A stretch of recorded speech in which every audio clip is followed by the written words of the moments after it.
When you picture the goddess Saraswati, I bet this is what comes to mind. A calm, graceful figure in white, holding a musical instrument, maybe a book.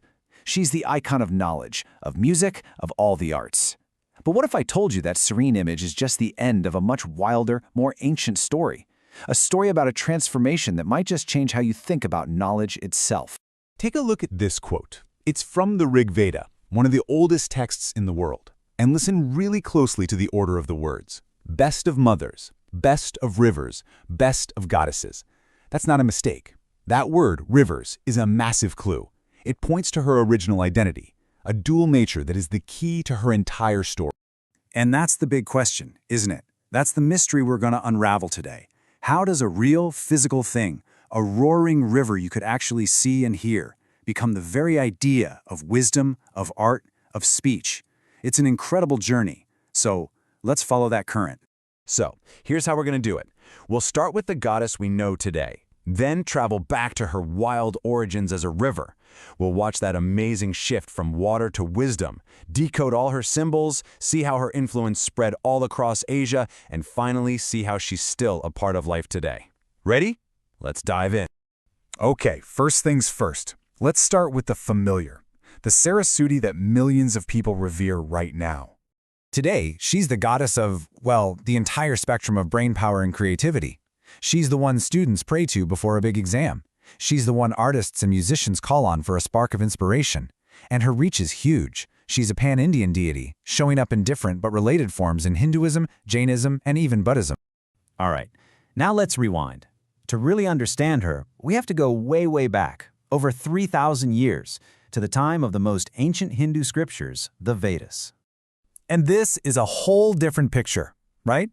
The Saraswati of the Rig Veda isn't calm and quiet. She's a mighty, roaring river. The texts describe her as a powerful flood, a life-giving force of nature that nourished the land and the people. She was a tangible, physical power.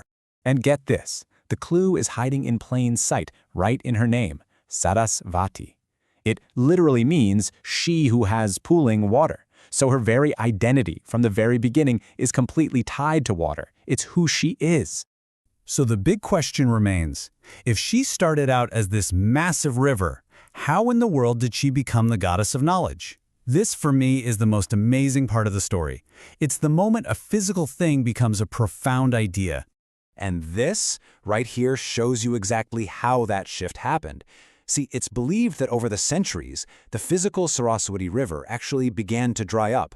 But her essence, her power, didn't just disappear. It flowed into a new channel. The power of water to purify and nourish became the power of speech to purify and nourish, the power of knowledge. You can see this incredible conceptual leap so clearly here. The core idea was always about purification. First, it was the, quote, waters that purify. Then, in later texts, that evolved into vach, or speech, the speech that purifies. And finally, that idea reached its peak, the knowledge that purifies. It's just a fascinating evolution of an idea. Okay, so now that we have that backstory, from a roaring river to pure wisdom, all of her modern symbols suddenly make perfect sense. They aren't just pretty decorations, they're telling her story. So, those 4 arms, they're not random. They're basically a roadmap of how we humans learn. You've got the mind, the intellect, creativity, and the ego or self-awareness. It's the whole package, the complete human personality engaged in the process of gaining knowledge. And the book she holds? That's not just any old book. It represents the Vedas, the source of all divine and eternal knowledge. It's like the raw data of wisdom. But then you have the veena, the musical instrument, which is so crucial. It tells us that knowledge isn't meant to just sit in a book. It has to be expressed. It has to become art, music, science, something that creates harmony in the world. And the string of beads, the mala, well, that's all about the inner work. It's a reminder that true wisdom isn't just about learning facts. It requires discipline, meditation, and looking inward. It's incredible, right? It just keeps going. Even her ride, her vehicle, is packed with meaning. Her main companion is the swan, which is said to be able to magically separate milk from water. It's a perfect symbol for a wise mind's ability to separate truth from falsehood. Then there's the peacock, which represents taking the ugly parts of ourselves, our ego, our vanity, and transforming them into something beautiful and enlightened. Now, you'd think such a powerful concept would stay in one place, right? Not a chance. Just like a river, her influence flowed right across borders into some of the other great traditions of Asia. Just look at this. It's amazing how she was adopted and adapted. In Japan, she's known as Benzaiten, a super popular goddess of music and good fortune. In Burma, she's Thurathadi, who guards the sacred Buddhist texts. And in Jainism, she helps spread divine teachings. Her core identity just resonated with so many different cultures. And this brings us back to today, because this isn't just some ancient story from a dusty book. Her legacy is a living, breathing thing for millions of people. You can really see her living legacy in the festival of Vasant Panchami, which is also known as Saraswati Puja. Every spring, students all across India will literally place their textbooks, their pencils, their instruments in front of her image and ask for her blessing. She is fundamentally connected to the act of learning. But my absolute favorite example has got to be this tradition, Vidyarambham. It's a ceremony where little kids, toddlers really, are initiated into the world of writing for the very first time.